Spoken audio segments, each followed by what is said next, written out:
My name is Hercule Poirot, and I am probably the greatest detective in the world. Chapter IV. Poirot Investigates. The house, which the Belgians occupied in the village, was quite close to the park gates.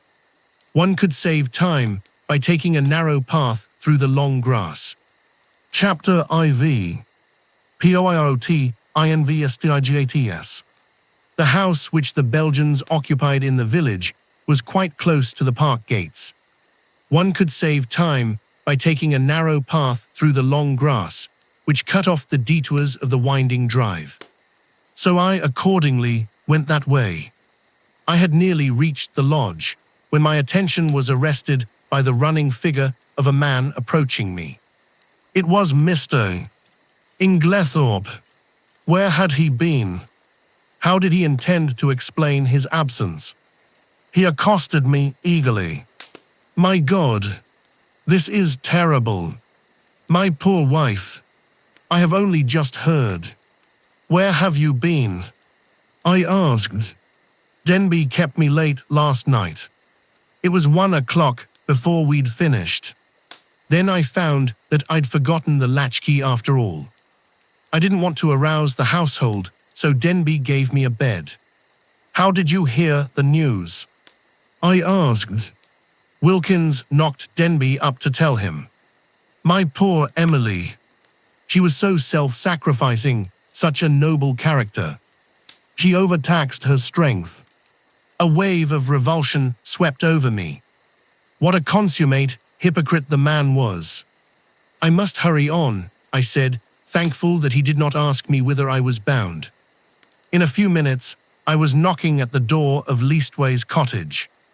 Getting no answer, I repeated my summons impatiently. A window above me was cautiously opened, and Poirot himself looked out.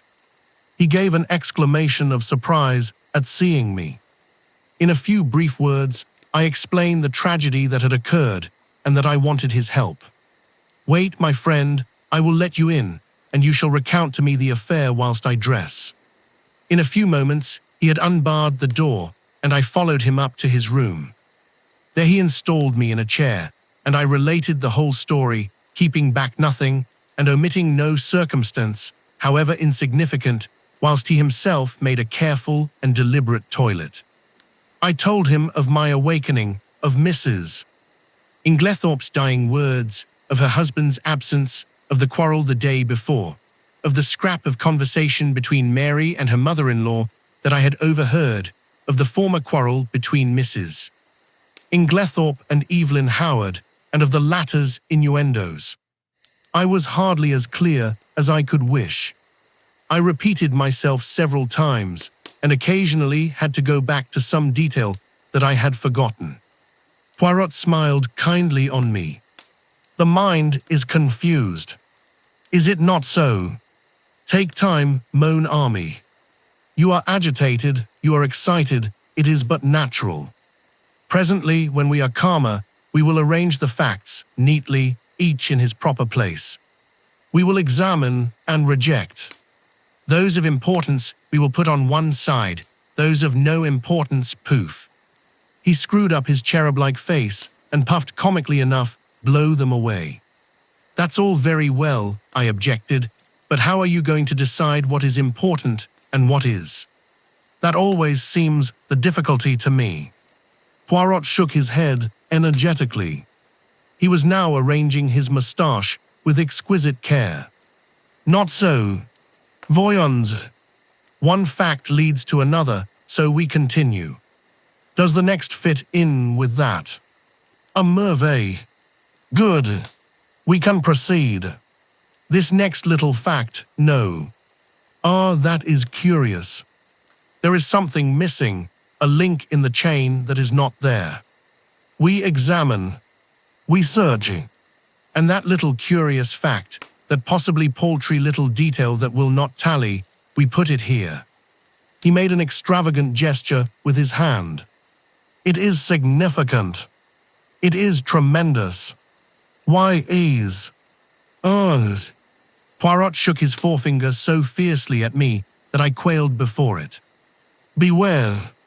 Peril to the detective who says, "It is so small, it does not matter." It will not agree. I will forget it. That way lies confusion. Everything matters. I know. You always told me that. That's why I have gone into all the details of this thing, whether they seem to me relevant or not. And I am pleased with you. You have a good memory, and you have given me the facts faithfully. Of the order in which you present them, I say nothing. Truly, it is deplorable. But I make allowances. You are upset. To that I attribute the circumstance that you have omitted one fact of paramount importance. What is that? I asked. You have not told me if Mrs. Inglethorpe ate well last night. I stared at him. Surely the war had affected the little man's brain. He was carefully engaged in brushing his coat before putting it on, and seemed wholly engrossed in the task. I don't remember, I said. And anyway, I don't see. You do not see. But it is of the first importance. I can't see why, I said, rather nettled.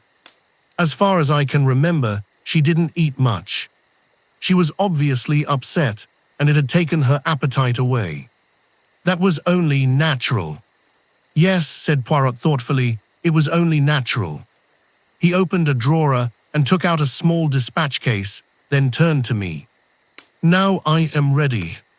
We will proceed to the Ch. and study matters on the spot.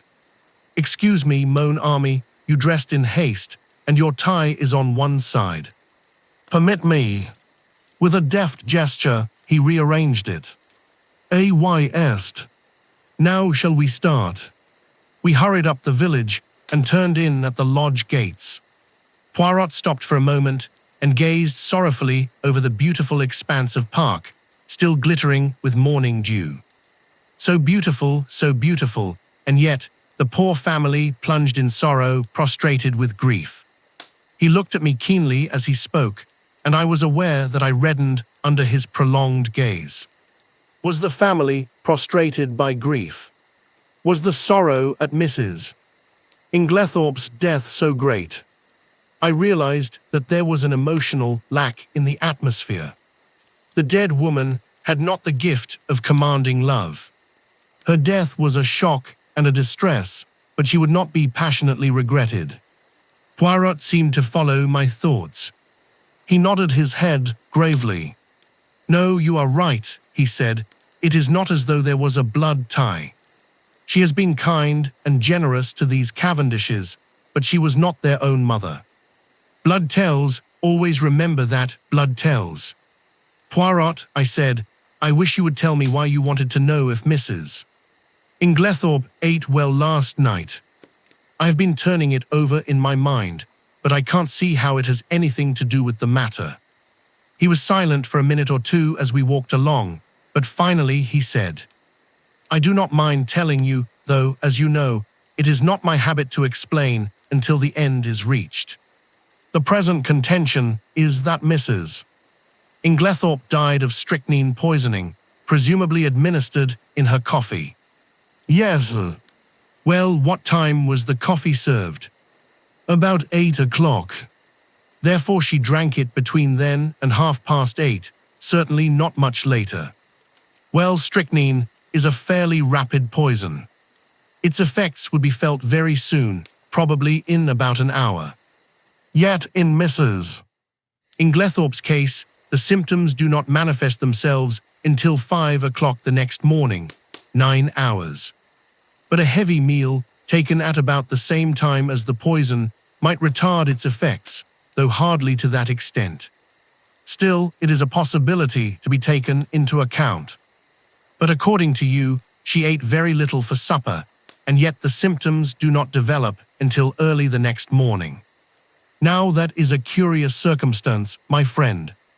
Something may arise at the autopsy to explain it. In the meantime, remember it. As we neared the house, John came out and met us. His face looked weary and haggard. This is a very dreadful business, Monsieur Poirot, he said.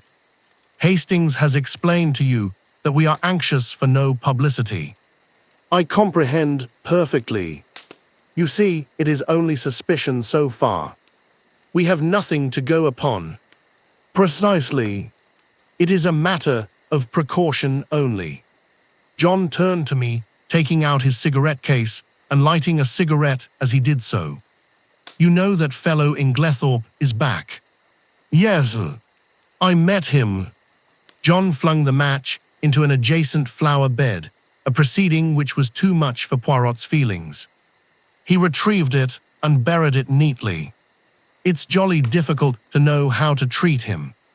That difficulty will not exist long, pronounced Poirot quietly. John looked puzzled, not quite understanding the portent of this cryptic saying. He handed the 2 keys which Dr. Bauerstein had given him to me. Show Monsieur Poirot everything he wants to see. The rooms are locked, asked Poirot. Dr.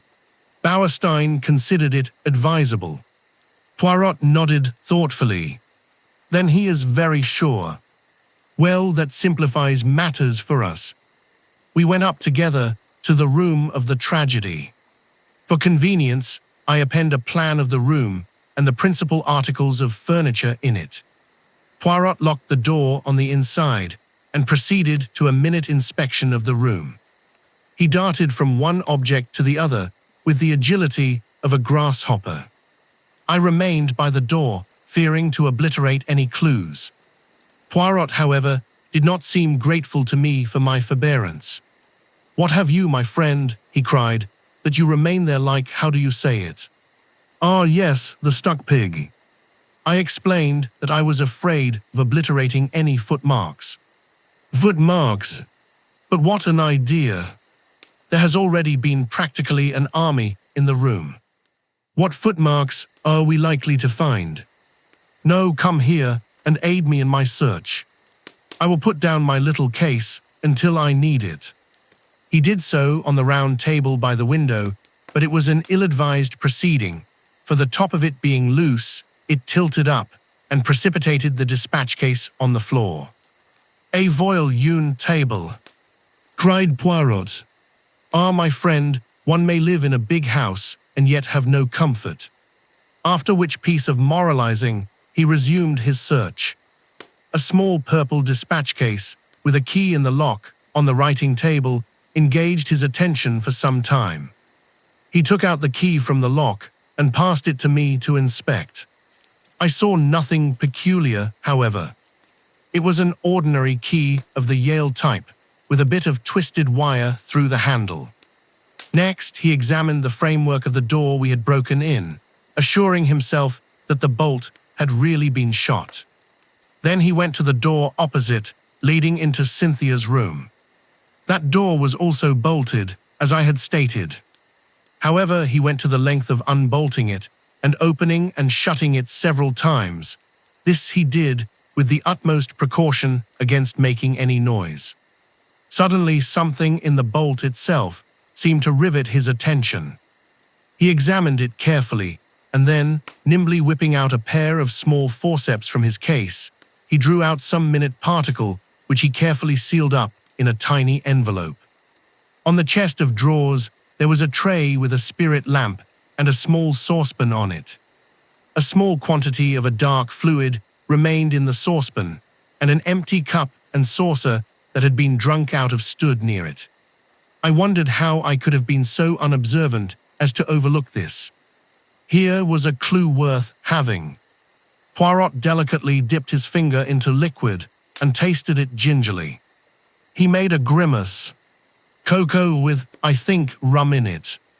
He passed on to the debris on the floor, where the table by the bed had been overturned. A reading lamp, some books, matches, a bunch of keys, and the crushed fragments of a coffee cup lay scattered about. Ah, this is curious, said Poirot. I must confess that I see nothing particularly curious about it. You do not. Observe the lamp. The chimney is broken in 2 places. They lie there as they fell. But see, the coffee cup is absolutely smashed to powder. Well, I said wearily, I suppose someone must have stepped on it. Exactly, said Poirot in an odd voice. Someone stepped on it. He rose from his knees and walked slowly across to the mantelpiece, where he stood abstractedly fingering the ornaments and straightening them, a trick of his when he was agitated. Mon ami, he said, turning to me, somebody stepped on that cup, grinding it to powder, and the reason they did so was either because it contained strychnine or, which is far more serious, because it did not contain strychnine. I made no reply. I was bewildered, but I knew that it was no good asking him to explain. In a moment or two, he roused himself and went on with his investigations. He picked up the bunch of keys from the floor and, twirling them round in his fingers, finally selected one, very bright and shining, which he tried in the lock of the purple dispatch case. It fitted and he opened the box, but after a moment's hesitation, closed and relocked it and slipped the bunch of keys, as well as the key that had originally stood in the lock, into his own pocket.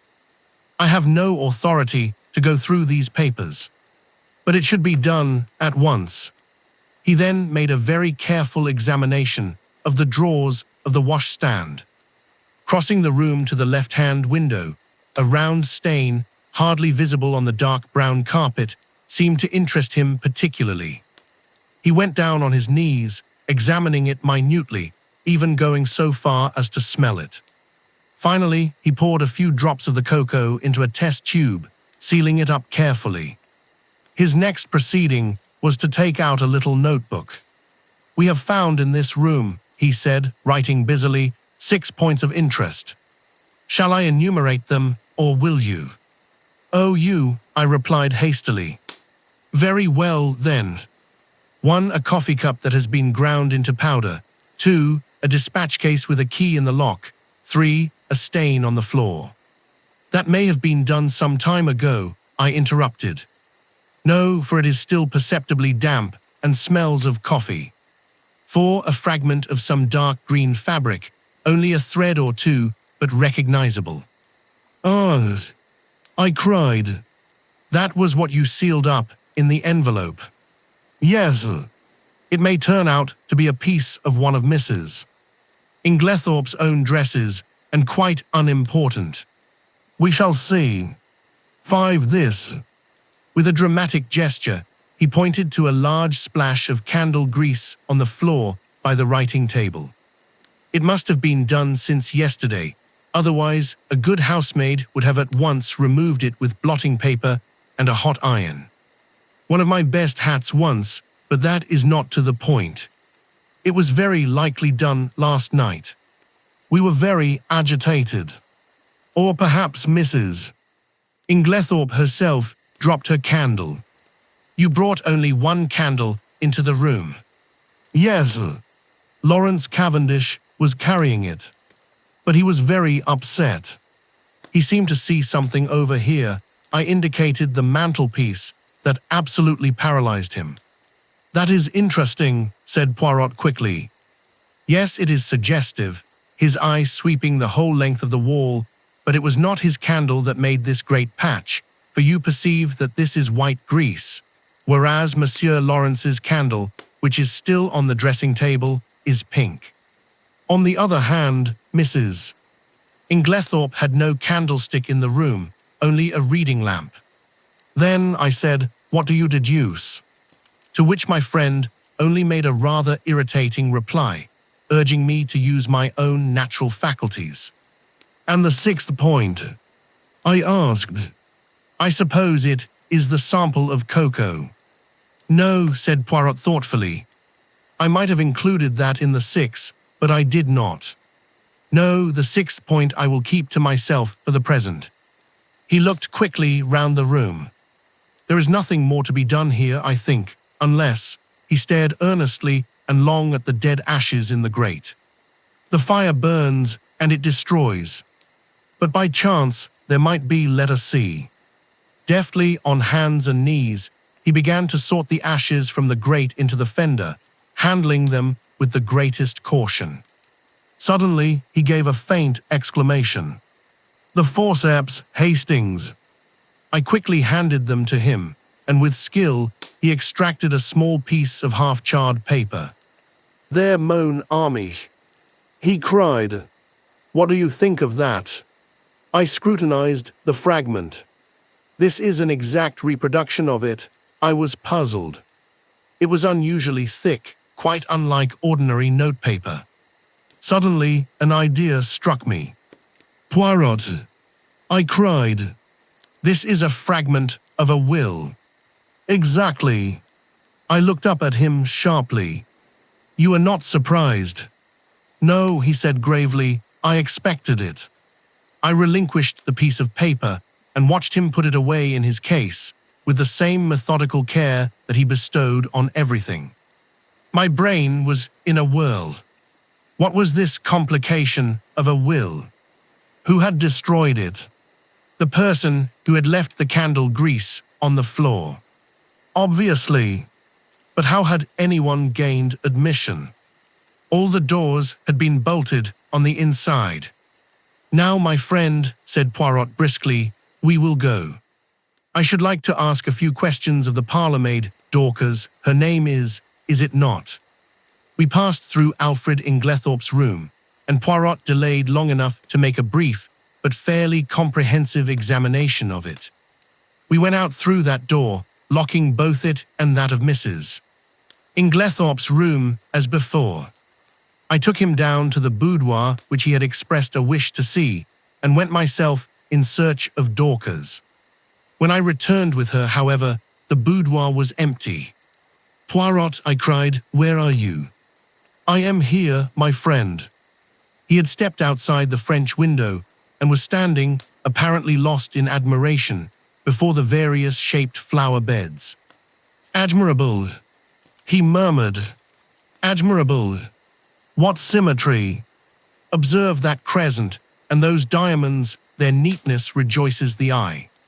The spacing of the plants, also, is perfect.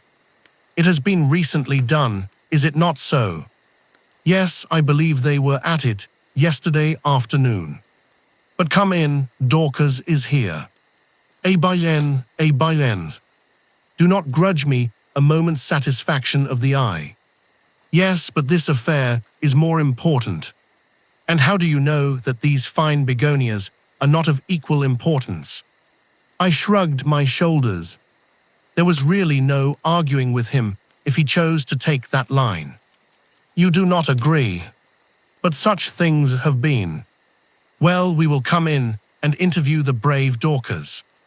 Dorcas was standing in the boudoir, her hands folded in front of her, and her grey hair rose in stiff waves under her white cap. She was the very model and picture of a good old-fashioned servant. In her attitude towards Poirot, she was inclined to be suspicious, but he soon broke down her defences. He drew forward a chair. "Pray be seated, mademoiselle." "Thank you, sir. You have been with your mistress many years, is it not so?" 10 years, sir." "That is a long time and very faithful service. You were much attached to her, were you not?" "She was a very good mistress to me, sir." "Then you will not object to answering a few questions. I put them to you with Mr. Cavendish's full approval." "Oh, certainly, sir." "Then I will begin by asking you about the events of yesterday afternoon." "Your mistress had a quarrel." "Yes, sir. But I don't know that I ought." Dorcas hesitated. Poirot looked at her keenly. "My good Dorcas, it is necessary that I should know every detail of that quarrel as fully as possible. Do not think that you are betraying your mistress's secrets. Your mistress lies dead, and it is necessary that we should know all if we are to avenge her. Nothing can bring her back to life, but we do hope, if there has been foul play, to bring the murderer to justice." "Amen to that," said Dorcas fiercely. "And naming no names, there's one in this house that none of us could ever abide. And an ill day it was when first he darkened the threshold." Poirot waited for her indignation to subside, and then, resuming his businesslike tone, he asked, "Now, as to this quarrel. What is the first you heard of it?" Well, sir, I happened to be going along the hall outside yesterday. What time was that? I couldn't say exactly, sir, but it wasn't tea time by a long way. Perhaps 4 o'clock, or it may have been a bit later. Well, sir, as I said, I happened to be passing along when I heard voices very loud and angry in here. I didn't exactly mean to listen, but well, there it is. I stopped. The door was shut, but the mistress was speaking very sharp and clear, and I heard what she said quite plainly. You have lied to me and deceived me, she said. I didn't hear what Mr. Inglethorpe replied. He spoke a good bit lower than she did, but she answered, How dare you? I have kept you and clothed you and fed you. You owe everything to me. And this is how you repay me. By bringing disgrace upon our name. Again, I didn't hear what he said, but she went on, Nothing that you can say will make any difference. I see my duty clearly. My mind is made up. You need not think that any fear of publicity or scandal between husband and wife will deter me. Then I thought I heard them coming out, so I went off quickly. You are sure it was Mr. Inglethorpe's voice you heard? Oh yes, sir, whose else's could it be? Well, what happened next? Later I came back to the hall, but it was all quiet. At 5 o'clock, Mrs. Inglethorpe rang the bell and told me to bring her a cup of tea, nothing to eat, to the boudoir. She was looking dreadful, so white and upset. Dorcas, she says, I've had a great shock. I'm sorry for that, I says. You'll feel better after a nice hot cup of tea, She had something in her hand. I don't know if it was a letter or just a piece of paper, but it had writing on it, and she kept staring at it, almost as if she couldn't believe what was written there. She whispered to herself, as though she had forgotten I was there, these few words and everything's changed. And then she says to me, Never trust a man, Dorcas, they're not worth it. I hurried off and got her a good strong cup of tea, and she thanked me and said she'd feel better when she'd drunk it.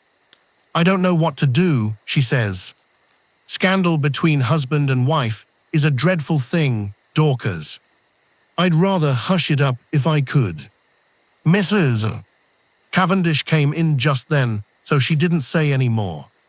She still had the letter, or whatever it was, in her hand. Yes, sir. What would she be likely to do with it afterwards? Well, I don't know, sir. I expect she would lock it up in that purple case of hers. Is that where she usually kept important papers? Yes, sir. She brought it down with her every morning and took it up every night. When did she lose the key of it? She missed it yesterday at lunchtime, sir, and told me to look carefully for it. She was very much put out about it. But she had a duplicate key. Oh, yes, sir. Dorcas was looking very curiously at him, and to tell the truth, so was I. What was all this about a lost key? Poirot smiled. Never mind, Dorcas, it is my business to know things. Is this the key that was lost? He drew from his pocket the key that he had found in the lock of the dispatch case upstairs. Dorcas's eyes looked as though they would pop out of her head. That's it, sir, right enough. But where did you find it? I looked everywhere for it. Ah, but you see it was not in the same place yesterday as it was today. Now, to pass to another subject, had your mistress a dark green dress in her wardrobe? Dorcas was rather startled by the unexpected question. No, sir. Are you quite sure? Oh, yes, sir. Has anyone else in the house got a green dress? Dorcas reflected. Miss Cynthia has a green evening dress. Light or dark green? A light green, sir, a sort of chiffon they call it. That is not what I want. And nobody else has anything green. No, sir, not that I know of. Poirot's face did not betray a trace of whether he was disappointed or otherwise. He merely remarked, Good, we will leave that and pass on. Have you any reason to believe that your mistress was likely to take a sleeping powder last night?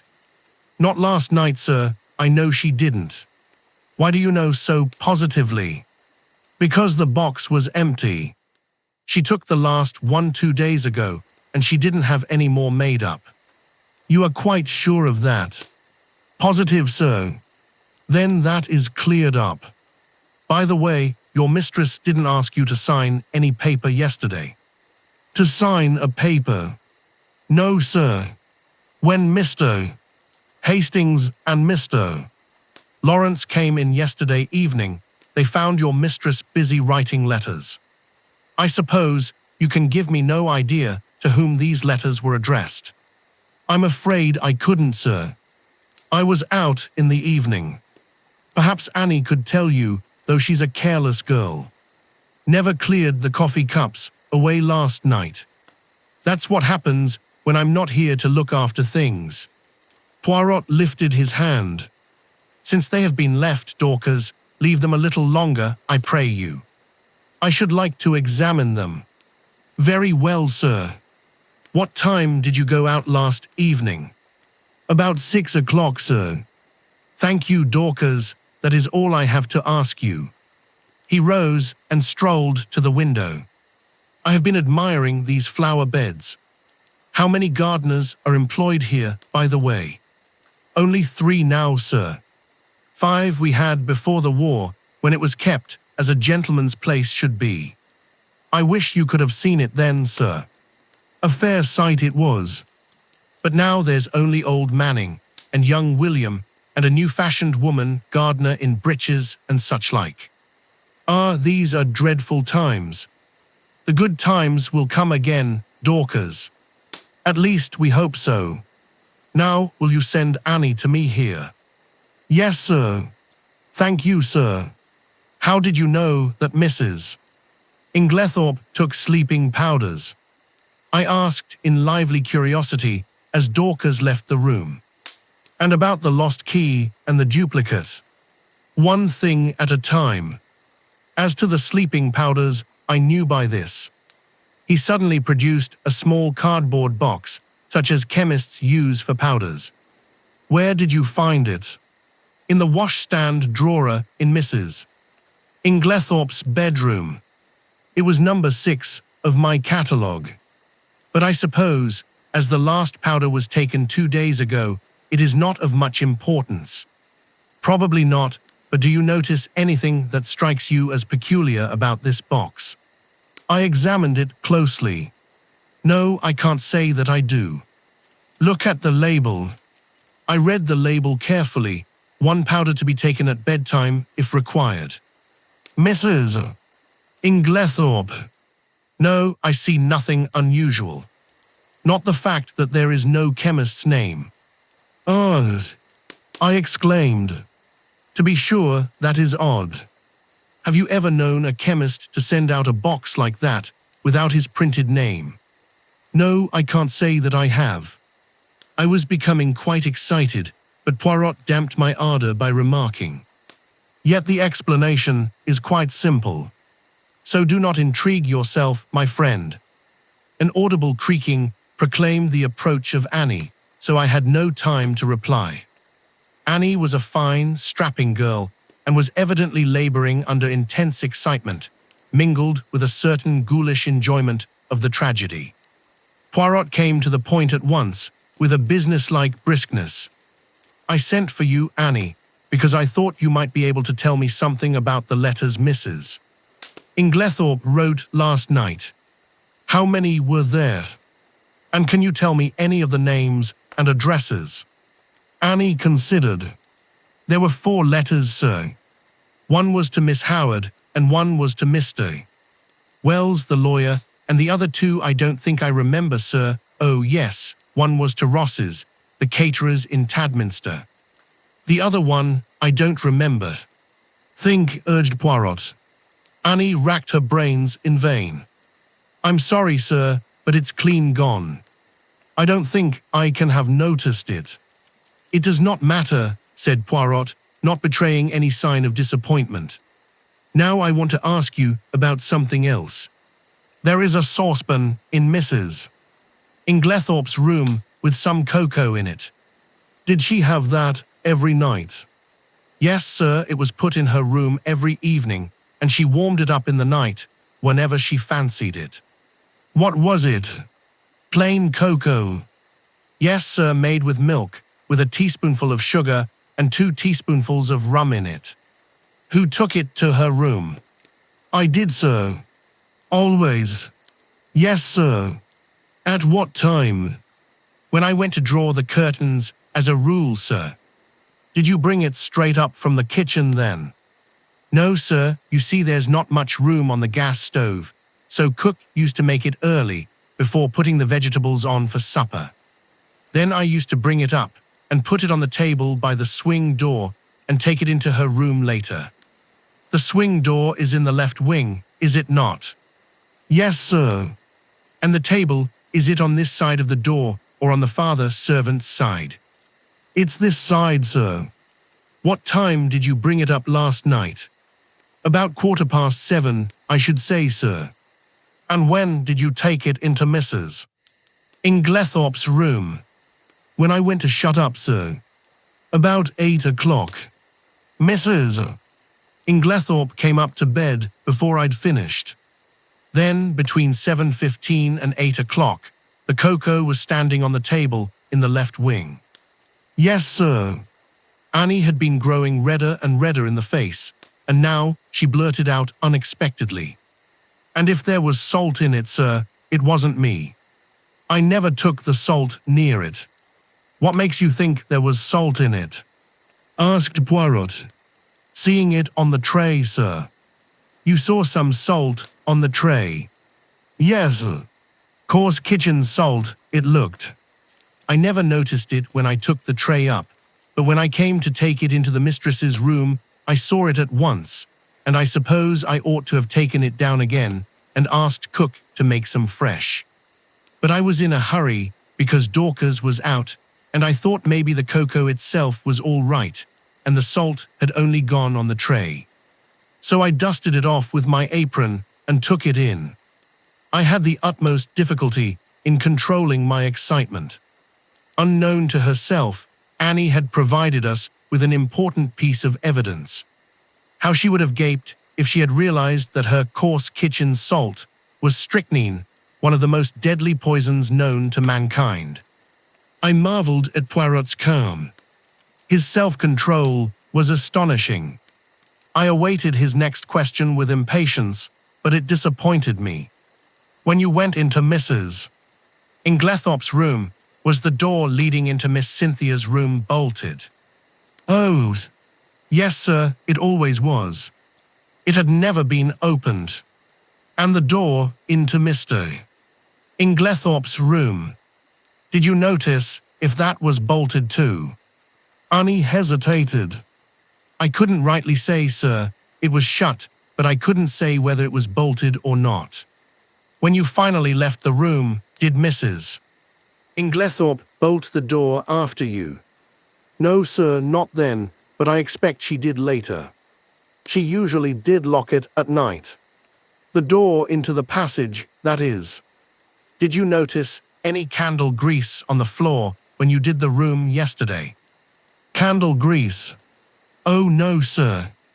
Mrs. Inglethorpe didn't have a candle, only a reading lamp. Then, if there had been a large patch of candle grease on the floor, you think you would have been sure to have seen it? Yes, sir, and I would have taken it out with a piece of blotting paper and a hot iron. Then Poirot repeated the question he had put to Dorcas. Did your mistress ever have a green dress? No, sir. Nor a mantle, nor a cape, nor a how do you call it? A sports coat. Not green, sir. Nor anyone else in the house. Annie reflected. No, sir. You are sure of that? Quite sure. Bien. That is all I want to know. Thank you very much. With a nervous giggle, Annie took herself creakingly out of the room. My pent-up excitement burst forth. Poirot, I cried, I congratulate you. This is a great discovery. What is a great discovery? Why, that it was the cocoa and not the coffee that was poisoned. That explains everything. Of course, it did not take effect until the early morning, since the cocoa was only drunk in the middle of the night. So you think that the cocoa, mark well what I say, Hastings, the cocoa contains strychnine. Of course. That salt on the tray, what else could it have been? It might have been salt, replied Poirot placidly. I shrugged my shoulders. If he was going to take the matter that way, it was no good arguing with him. The idea crossed my mind, not for the first time, that poor old Poirot was growing old. Privately, I thought it lucky that he had associated with him someone of a more receptive type of mind.